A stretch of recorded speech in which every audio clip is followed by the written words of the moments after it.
우리 사람에게 있어서 그가 품은 생각은 참으로 중요합니다. 생각이 어떠하면 그 사람 역시 그 자신을 드러내는, 생각이 곧 그 자신을 드러내는 그런 요소가 강력하기 때문입니다.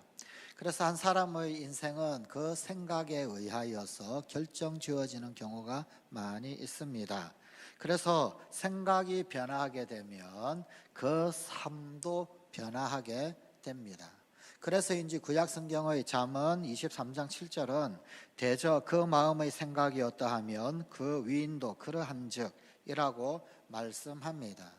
그런 면에서 오늘 우리에게 주신 하나님의 말씀인 이 시편 23편은 우리의 사고방식을 새롭게 하는 놀라운 능력을 가진 시입니다. 한글 번역으로는 불과 한 70여 단어로 이루어져 있는 이 시편. 그런데 이 시를 어떻게 그렇게 사람들이 좋아하는지 모르겠습니다. 마음만 먹으면은 암기도 하고 암송도 할 수 있는 그런 짤막한 그런 시이지만, 하지만 이 시가 가지고 있는 힘은 이것을 읽는 사람들, 그들의 인생을 바꾸어 놓을 만합니다. 그래서 많은 사람들이 즐겨 암송하기도 하고, 또 이 시를 향하여서 만인의 애송시라고 그렇게 부르기도 합니다. 이 시편을 많은 사람들이 그렇게도 좋아하는, 또 그토록 사랑을 받는 까닭이 있다면 무엇일까요? 이 시편은 아주 오래전에 어떤 한 유대인에 의해서 불려진 노래입니다.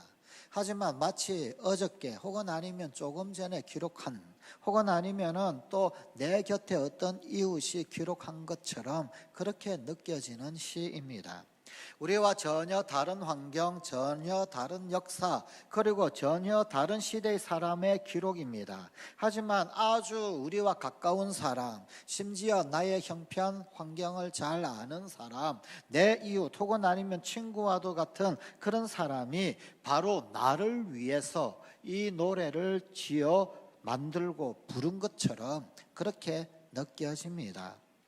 이 시는 아름다운 언어로 기록이 되어 있습니다만, 또 그렇다라고 해서 그 단어들을 가만히 살펴보면 결코 어렵거나 복잡한 단어가 쓰여지지 않았습니다. 아주 소박하기에 오히려 친근감을 더해주기도 합니다. 아마도 그래서 이 시편을 누구나 사랑하는 듯 합니다. 저 시골의 할머니도, 혹은 아니면 공장에서 일을 하는 노동자들도, 혹은 시장에서 장사를 하는 할머니에게도, 혹은 연구실의 학자도, 이 모든 사람들이 이 시편을 자기의 시라고, 나를 위한 나의 시라고 그렇게 생각을 합니다. 다윗이 이 시편을 썼던 때, 그때는 젊었을 때가 아니었을 것이다 라고 학자들은 이구동성으로 이야기를 합니다. 아마도 나이가 많이 되고 인생의 황혼기, 특별히 하나님 앞에 돌아갈 날을 기다리면서 그러며 자신의 인생을 회고하며 쓰실 것이다 라고 여겨집니다. 그래서 오히려 모든 사람이 공감할 수 있는 우리 인간의 깊은 욕구, 희노애락을 다 겪고 난 다음, 우리의 그 깊은 욕구를 다 구구절절 겪고 난 다음, 그 다음에 그것을 아름다운 말로 표현을 할 수가 있었을 것입니다. 이 시에 대하여서 마이어라고 하는 신학자는 이렇게 소개를 합니다. 시 23편은 사막의 오아시스이며 험한 등산길에 있는 휴게소이고, 타는 듯한 한낮의 시원한 동굴이며 고요하고 신성한 묵상을 할 수 있는 정자이다. 시 23편은 성경의 성전 가운데서 가장 거룩한 곳, 지성소이다. 곤비하고 쉼이 없고 무거운 짐진 인생들의 평온한 안식처이다. 오늘 어쩌면 사막과도 같은, 혹은 아니면 광야와도 같이 목이 타는 고달픈 삶을 살아가는 우리 자신들을 한번 돌아보십시다. 그리고 바로 이 시편을 통해서 갈증을 해소하고 위로를 받으며 용기와 격려를, 소망을 얻으십시다. 앞으로 몇 번에 걸쳐서 이 시편을 생각해 보고자 합니다. 먼저 다윗은 여호와는 나의 목자이시다 라고 고백을 하고 있습니다. 이것은 오랜 인생의 경험에서 우러난 신앙 고백입니다. 베드로가 예수님께 주는 그리스도시요 살아계신 하나님의 아들이십니다 라고 하는 위대한 고백을 했었지요.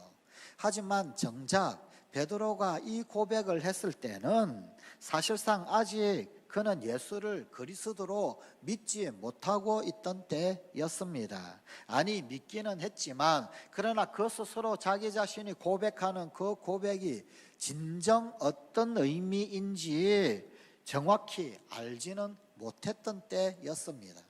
그러면 자신이 고백했던 주는 그리스도시요 살아계신 하나님의 아들이십니다 라고 하는 이 베드로의 신앙 고백을 언제 그가 분명하게 알 수 있었을까요? 이 신앙 고백을 진정으로 할 수 있었던 진짜 자리는 과연 어디였을까요? 아마도 그가 로마에서 십자가에 거꾸로 매달려서 주님 앞에 가기 바로 직전이었던 순교 현장이었을 것입니다. 이처럼 우리는 신앙 고백을 좀 쉽게 생각하는 경향이 있습니다. 하지만 사실상 우리가 고백하고 있는 신앙이 무엇인지를 정확하게 알지 못한 채 그저 고백하고 있는 경우가 꽤 많이 있습니다. 혹 그래서 젊은 시절 신앙 고백을 하고 그리고 하나님만이 나의 유일한 사랑이십니다, 주인이십니다 고백했지만 정작 인생의 마지막 종착역에 다다랐을 때 신이 없다라고 그렇게 허망하게 고백하는 그런 사람들이 꽤 많이 있지 않습니까? 그 젊은 날의 혈기의 신앙 고백이 진정한 신앙 고백의 깊이를 담지 못하였고 본인 스스로도 진정 이해하지 못하고 그렇게 고백하고 있더라는 반증이기도 하지요. 그런 의미에서 우리 인생의 정말 진정한 신앙 고백은 하나님 앞에 서기 전에 우리 인생의 모든 희노애락을 다 겪어보고 난 다음에 그 다음에 진정 하나님 앞에 다른 모든 불순물들은 제거되어지고 찌꺼기는 다 없어지고 알맹이만 남아있을 때 그때서야 사실은 진정한 신앙 고백이 나오는 것이 맞을 것입니다. 진정한 신앙 고백은 이 세상 가운데서 그야말로 쓴맛 단맛 전부 다 겪은 후 하나님께로 돌아갈 그날을 바라보는 자리에서만 가능한 것입니다. 또 바로 그런 신앙 고백만이 진정 진실한 것일 수가 있습니다. 그런 면에서 여호와는 나의 목자이시다 라고 하는 이 다윗의 고백은 그의 파란만장한 생애를 돌아볼 때 그 의미가 무엇인지 더더욱 분명해집니다. 이 고백 속에는 자기 부정이 들어 있습니다. 사도 바울이 나의 나된 것은 하나님의 은혜로다 라고 하는 그런 고백을 한 것처럼 다윗 역시 자신의 생애를 가만히 되돌아보면서 내가 나의 목자가 된 것이 아니라 여호와가 진정 나의 목자가 되었구나 그런 고백을 한 것입니다. 자기는 그저 한 마리의 연약한 양, 능력 없는 무능한 양에 불과했더라라는 것입니다. 스스로는 아무것도 이룰 수 없는 보잘것없는 양일 뿐이었더라라는 고백입니다. 젊었을 적에 감히 골리앗 앞에 나아가서 그를 넘어뜨릴 수 있었던 그것도 또 자기를 죽이려고 혈안이 되었던 사울 왕의 눈을 피하여서 이리저리 도망할 그때에도 그리고 왕이 되어 전장을 누비면서 수많은 싸움 가운데 승리하였을 그때도 그 모든 것을 그에게 주신 분은 여호와 하나님이셨구나 라고 하는 고백입니다. 뿐만 아니라 그가 우리아를 전쟁터에서 죽게 내어두고 그리고 그의 아내였던 바세바, 그 바세바를 자기의 것으로 만들었을 때 나단 선지자를 통하여서 하나님의 따끔한 책망, 채찍을 받으면서 호되게 야단을 맞고 그 벌로 그의 아들이었던 압살롬이 왕위를 찬탈을 하고 그래서 쫓겨나 왕궁을 떠나면서 온갖 곤욕을 치루었었지요. 그런데 그 일조차도 나이 들어서 돌이켜 보니까 그 역시 하나님의 채찍이지만 사랑의 채찍이더라. 그 채찍도 사실은 알고 보니 긍휼로 말미암아 나에게 주어진 채찍이더라 라는 것을 깨달았습니다.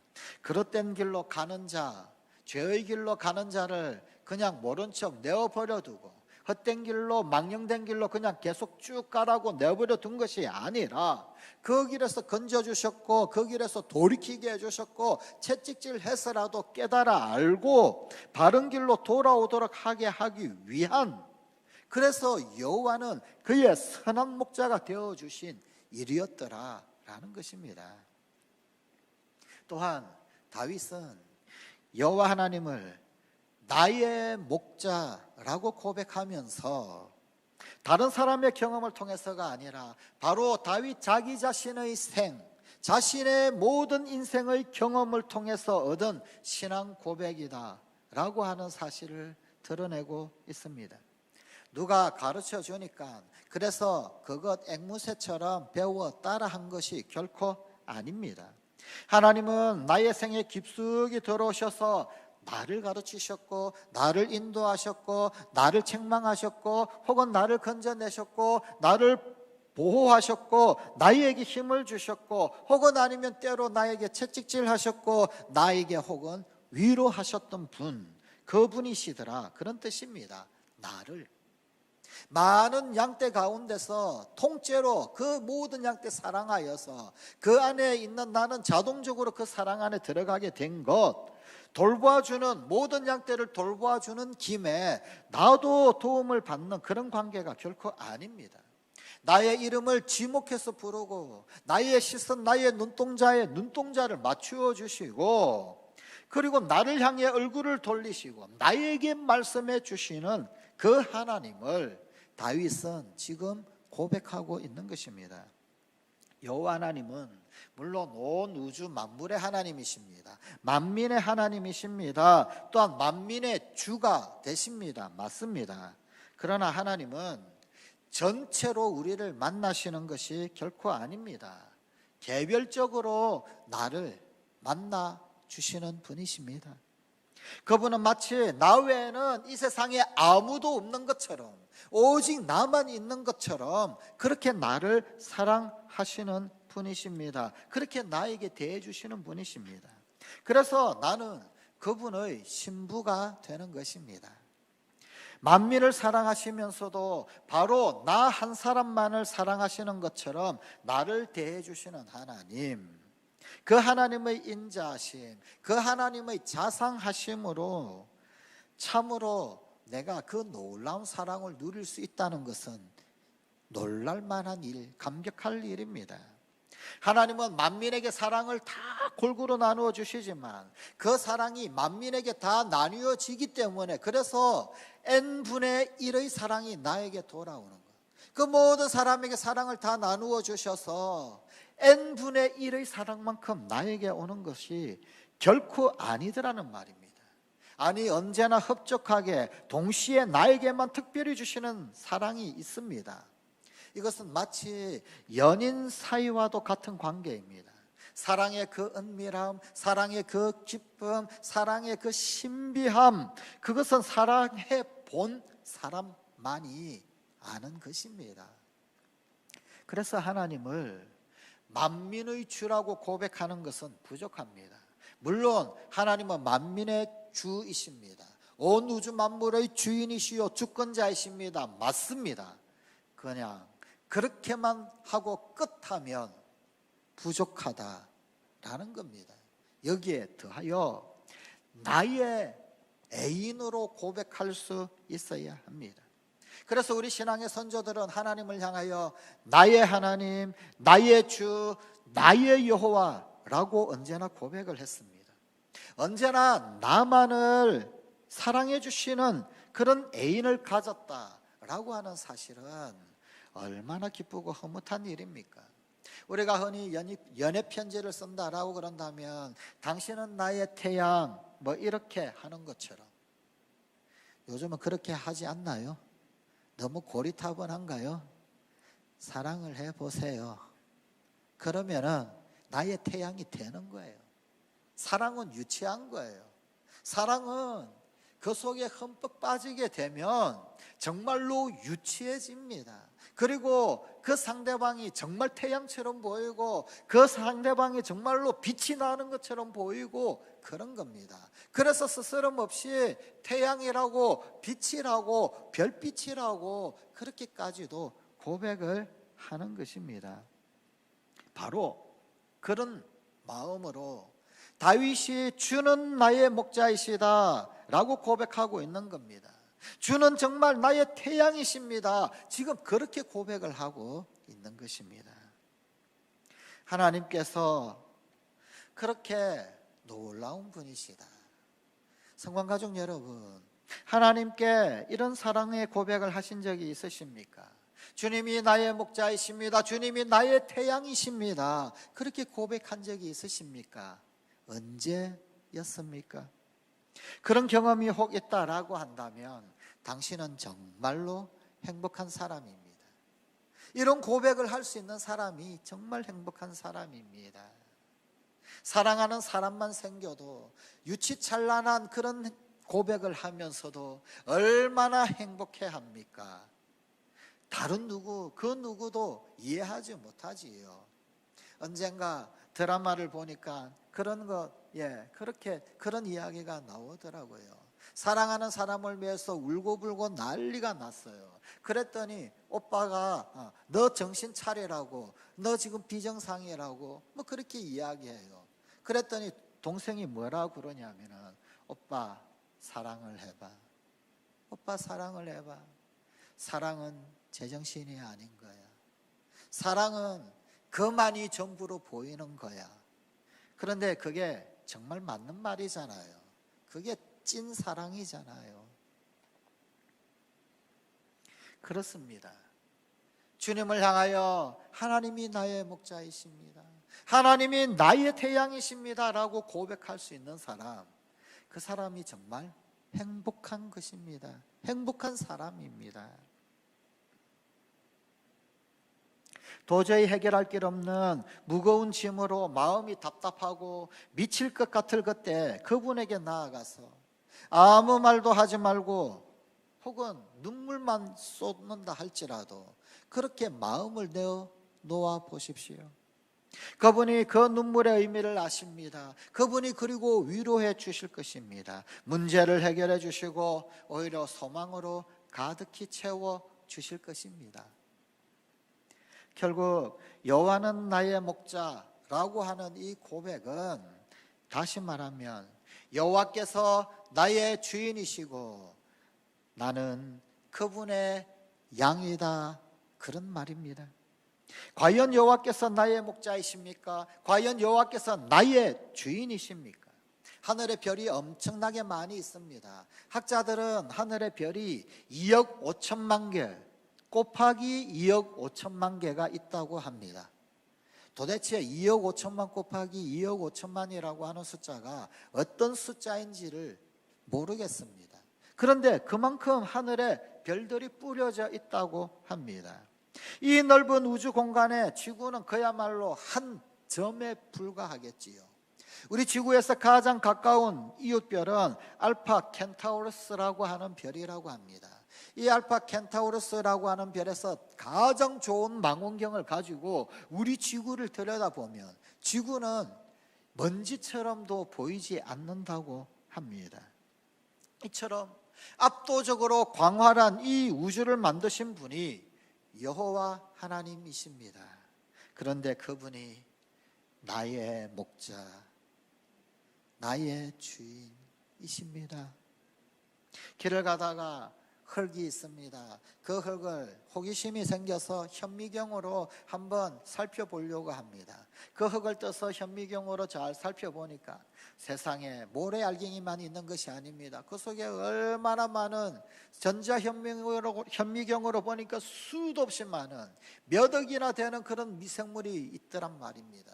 그 미생물이 도대체 무엇인지조차 이름조차 알 길이 없는 그런 미생물들이 그렇게도 수십억의 미생물이 가득 차 있더라는 겁니다. 그렇습니다. 여호와 하나님, 그분은 이 모든 것을 다 존재케 하셨습니다. 가장 거대한 우주로부터 가장 미세한 그 미생물에 이르기까지 모든 것들이 하나님에 의해 질서 있게 움직이고 있습니다. 그런데 이 창조주 하나님이 우리에게, 나 개인에게 지대한 관심을 가지고 계시며 목자가 되어 주신 것입니다. 여호와는 나의 목자라고 하는 이 말 속에는 나는 주님의 양입니다, 즉 나는 여호와의 것이다, 그런 뜻이 포함되어져 있습니다.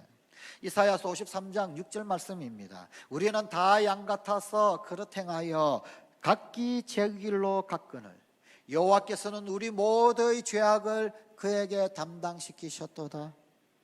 주님이 당신의 버리신 목숨, 당신이 흘리신 그 피의 엄청난 희생, 그 값으로 나를 다시 사셨다라고 하는 이 단순한 이유 때문에 나는 참으로 그분에게 속합니다.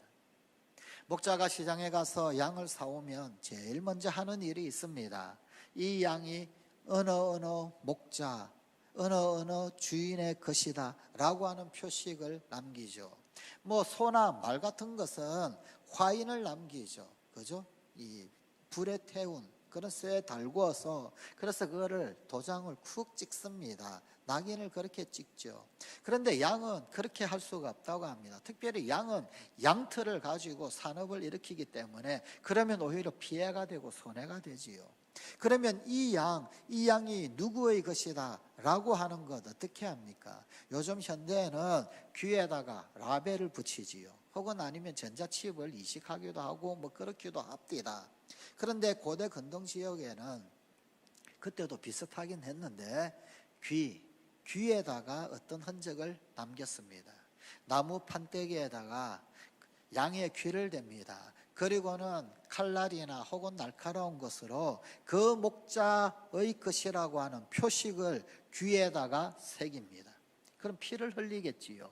이 경험은 목자에게나 혹은 아니면 양에게나 별로 유쾌한 경험이 되지 못합니다.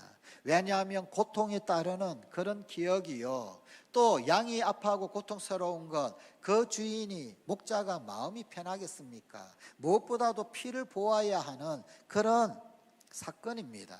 하지만 그러나 이 사건, 잠시 받는 서로의 고통을 통해서 평생 동안 결코 지워질 수 없는 소유권의 표시가 남게 됩니다. 구약 성경에 이에 상응하는 흥미진진한 예가 나와 있습니다.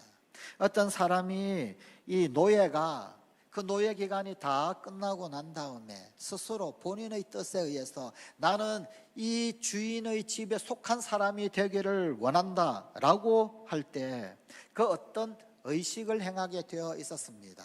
나는 영원히 이 집의 사람이다. 그 소속을 위하여서 주인은 그 종을 문으로 데리고 갑니다. 그리고는 문설주에 귀를 댑니다. 그리고는 송곳으로 그 귀를 뚫습니다. 그 집안의 표식이 남을 만한 위치에 이거는 이 집안 소속 사람이다 라고 하는 표식으로 귀에 송곳으로 구멍을 뚫습니다. 그 후부터 그는 평생 동안 그 집에 속한 자로 표시된 사람이 되었습니다. 우리에게도 우리가 하나님의 것이다 라고 하는 표시가 있어야 합니다. 십자가의 표시가 있어야 합니다. 그 표시가 무엇입니까? 내가 예수님 때문에 고난도, 고통도, 희생도 감당해내는 것입니다. 이때 진정으로 내가 여호와의 것이 됩니다.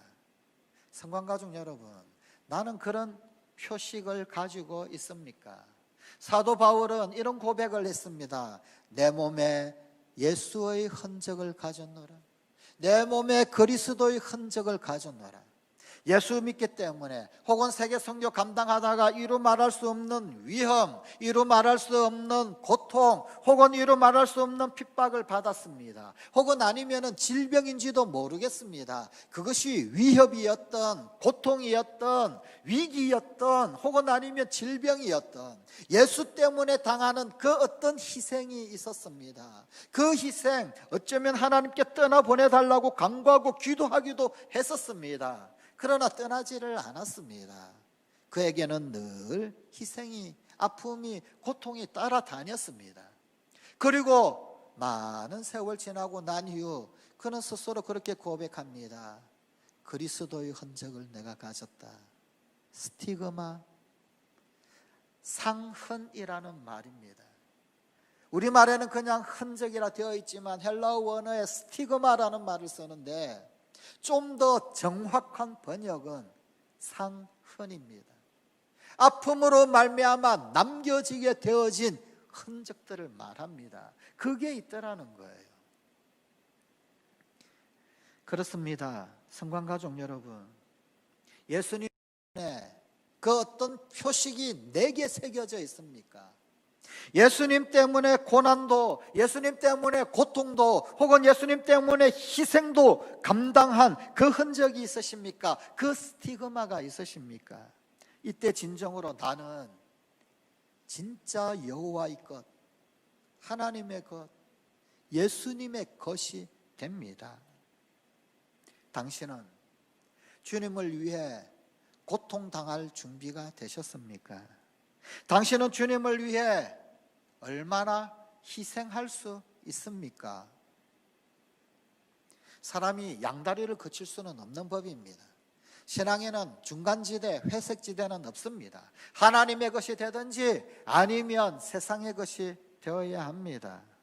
예수님은 마태복음 7장 21절부터 23절의 말씀에서 우리에게 이렇게 경고하셨습니다. 나더러 주여 주여 하는 자마다 다 천국에 들어갈 것이 아니요 다만 하늘에 계신 내 아버지의 뜻대로 행하는 자라야 들어가리라. 그날에 많은 사람이 나더러 이르되 주여 주여 우리가 주의 이름으로 선지자 노릇하며 주의 이름으로 귀신을 쫓아내며 주의 이름으로 많은 권능을 행하지 아니하였나이까 하리니 그때 내가 저희에게 밝히 말하되 내가 너희를 도무지 알지 못하니 불법을 행하는 자들아 내게서 떠나가라 하리라. 이 말씀은 우리로 하여금 야 너가 하는 종교 행위가 진짜냐? 라고 묻는 도전입니다. 주여 주여 종교적 모방할 수 있습니다. 주의 이름으로 구제도 할 수 있고 주의 이름으로 귀신도 쫓아내고 주의 이름도 능력도 행하고 주의 이름으로 전도도 할 수 있습니다. 그런데 그것이 모방이냐 아니면 진짜냐? 정말로 네가 나와 관계가 있었어. 정말로 너는 내 것이고 내가 너의 하나님이기 때문에 그래서 하는 것이냐? 아니면 더러운 풍월에 종교적 모방을 하는 것이냐? 지금 그것을 묻는 도전입니다. 나는 실제로 그분께 속해 있습니까? 나는 내게 있는 모든 권한을 실제로 그분께 다 넘겨드리고 그분의 소유권을 인정을 합니까? 나는 그분의 권세에 순복하고 있습니까? 나는 그분이 다스리심을 믿고 또 그분의 다스리심에 기꺼이 어떤 목적과 깊은 만족을 깨달아 알고 있습니까? 그렇다면 우리는 중심에서 우러나오는 감사와 찬미로 자랑스럽게 여호와는 나의 목자이시다. 여호와는 나의 주이시다. 여호와께서 나의 태양이시다. 나는 그분에게 속한 일로 감격하노라. 나는 주님의 양임으로 즐거워하며 찬양하노라. 선언할 수 있습니다. 여호와께서 나의 목자가 되시면 놀라운 일이 생깁니다. 내게 부족함이 없게 됩니다. 계속해서 다윗은 내게 부족함이 없으리로다 라고 노래하고 있습니다. 이것은 지금도 부족함이 없지만 앞으로도 여전히 부족함은 나에게 있지 아니할 것이다 라고 하는 선언입니다. 선한 목자는 양들에게 참으로 헌신적입니다. 새벽부터 밤늦도록 양떼를 위해 일합니다. 그 부지런한 목자는 아침 일찍 새벽 일찍 일어나면 제일 먼저 하는 일이 눈곱을 떼기도 전에 양부터 살핍니다. 어디 밤새 아픈 일이 없었나? 밤새 별탈이 없었나? 그리고 하루에도 몇 번씩 양들을 또 살피고 또 살펴봅니다. 밤에도 그 목자는 양들에게 필요한 것을 결코 잊지 않습니다. 고대 근동 지역에서 이 목자들, 목자의 직업을 가지고 있는 사람들을 향하여 부르던 별명이 있었습니다. 한쪽 눈을 뜨고 자는 사람들. 사람이 한쪽 눈을 뜨고 잠을 잘 수 있을까요? 마치 두 귀를 열어놓고 한쪽 눈도 열어놓고 그저 한쪽 눈만 감고 잠을 자는 사람, 그것과 다름없습니다. 그래서 한쪽 눈을 뜨고 자는 사람이라는 그런 별명이 붙어 있습니다. 목자는 그렇게 양들을 살피고 지키고 보호합니다. 그러나 싹군 목자는 양떼에 관심이 없습니다. 양이 병에 들었는지 혹은 아니면 양떼들이 병균이 우글거리는 우물물, 그 물을 마시고 있어도 그냥 내버려 둡니다. 초장에 더 이상 뜯을 풀이 없어도 다른 좋은 목초지로 옮긴다든지 그러지 않습니다. 아랑곳하지 않습니다. 싹군 목자 밑에 있는 양은 곧잘 사나운 짐승과 도둑들의 희생이 되고 맙니다. 그 양들은 몸에 어떤 먹난 상처가 있고 혹은 질병과 기생충으로 고통을 당합니다. 살이 빠져서 바싹 말라 있습니다. 그 양들은 마치 도살장에 있는 것이나 다름없어 그 울타리 밖을 동경합니다. 그 울타리 밖에 선한 목자 밑에 있는 양들을 그저 부러운 듯 쳐다볼 뿐입니다. 누가 선한 목자입니까? 우리 여호와 하나님께서 선한 목자이십니다. 누가 싹군 목자 밑에 있는 양들입니까? 예수 그리스도를 알지 못하는 사람들입니다. 선한 목자 밑에서는 부족함이 없습니다. 세계 제2차 대전 직후에 연합군들이 했던 일 중에 한 가지가 굶주리고 있는 전쟁 고아들, 엄마 아빠 없고 그리고 굶주리고 있는 그 아이들을 모아서 커다란 캠프 안에서 함께 살도록 했습니다. 배를 굼던 아이들 드디어 거기에서 배불리 먹을 수 있었습니다. 친구들과 함께 놀 수도 있었습니다. 그런데 이상한 것은 밤만 되면, 잠을 잘 때만 되면 잠을 잘 이루지 못하고 이 아이들이 불안해하는 모습을 보이는 것이었습니다. 마침내 어느 심리학자가 해답을, 묘안을 발견을 했습니다. 잠자리에 드는 아이들에게 빵 한 덩어리씩을 손에 다 쥐어주었습니다. 그것은 먹으라고 준 것이 아니었습니다. 그저 손에 들고 있도록 준 것입니다. 그런데 그 자그마한 한 덩이 빵 조각으로 놀라운 일이 일어났습니다. 아이들은 매일 먹을 것이 있다는, 내일 아침에 눈을 떠도 먹을 것이 있다라고 하는 그 안도감에 평안히 잠들고 있는 그런 모습을 발견할 수 있었습니다. 내일 먹을 것을 염려해야만 했던 아이들이 내일의 염려를 해결받았을 때 비로소 평안히 잠들었던 것입니다. 이것이 어찌 전쟁 고아들에게만 있는 현상이겠습니까? 내일 먹을 것을 염려하지 않아도 될 만큼 많이 가진 사람 중에도 자식들 대해서 먹을 것까지 염려하느라 평안히 자리에 눕지 못하는 사람들 얼마나 많습니까? 그러나 예수님은 무엇을 먹을까, 무엇을 입을까 염려하지 말라라고 말씀하셨습니다. 오늘 있다가 내일 아궁이에 던지우는 들풀도 하나님이 이렇게 입히시거든. 하물며 너희일까 보냐, 하물며 너희일까 보냐 말씀하셨습니다. 하나님께서는 우리가 필요함을 느끼기 오래전부터 이미 나의 필요, 우리의 필요에 대해 예비해 놓으셨습니다. 우리가 추위를 느끼기 전에 하나님께서는 우리를 따뜻하게 해줄 석유와 석탄과 가스를 저장하기 시작하셨습니다. 또한 우리가 배고프리라 라는 것을 아셔서 이 땅에 인간을 지으시기도 전에 흙을 비옥하게 하셨고 생명 있는 씨앗을 먼저 심어 두셨습니다. 마태복음 6장 8절의 말씀입니다. 구하기 전에 너희에게 있어야 할 것을 하나님 너희 아버지께서 아시느니라. 시편 121편 3절에서 8절의 말씀입니다. 여호와께서 너를 실족하지 아니하게 하시며 너를 지키시는 이가 졸지 아니하시리로다. 이스라엘을 지키시는 이는 졸지도 아니하시고 주무시지도 아니하시리로다. 여호와는 너를 지키시는 이시라. 여호와께서 내 오른쪽에서 내 그늘이 되시나니 낮의 해가 너를 상하게 하지 아니하며 밤의 달도 너를 해치지 아니하리로다.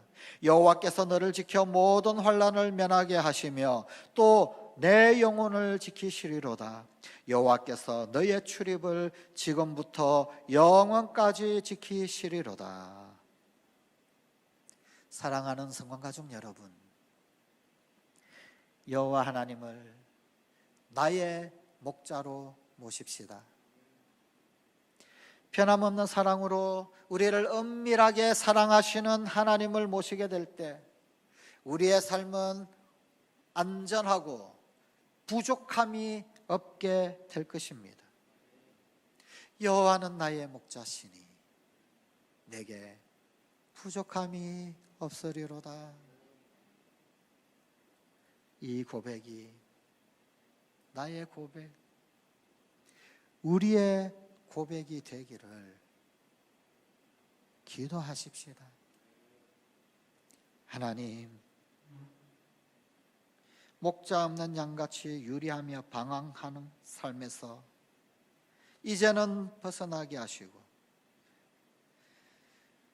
선한 목자이신 주님의 손에 이끌린, 아니 우리 주님 예수님 두 어깨 위에 목덜미 위에 짊어맨 귀한 우리 성관 가족들 되게 하여 주시옵소서. 그리고 그 주님을 향하여 나의 목자라고 진한 고백을 올려드리는 우리 성관 가족들, 이날 이때까지 주께서 지켜주셨던 것처럼 부족함 없는 놀라운 인생들 되게 하여 주시옵소서. 예수님 이름으로 기도드리옵나이다. 아멘.